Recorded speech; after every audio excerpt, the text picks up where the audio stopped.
పట్టుకుని నెత్తి మీద పట్టుకుని కళ్ళ మీద పెట్టుకుని పొంగిపోయాట.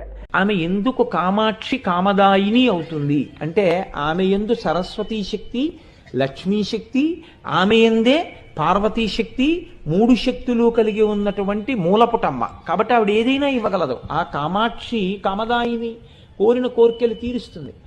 ఒక్కసారి అమ్మవారి దేవాలయ ప్రవేశం చేసి నమస్కరించినటువంటి వాడు నేను ఇది పొందలేకపోయాను అని వెనక్కి వచ్చినటువంటి సందర్భం ఉండదు. నిజాయితీగా ప్రార్థన చేయడం అన్నది జరిగితే నాకు బాగా వేదం రావాలి, ఒక బ్రహ్మచారి కోరికే, ఎవరి వల్ల తీరాలి? ఆవిడ అనుగ్రహంతోనే తీరాలి. నాకు మంచి భార్య రావాలి, ఎవరి వల్ల తీరాలి?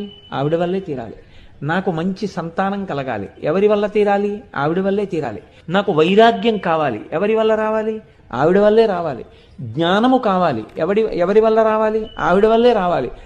చిట్ట చివరికి మోక్షం కావాలి, ఎవరివ్వాలి? ఆవిడ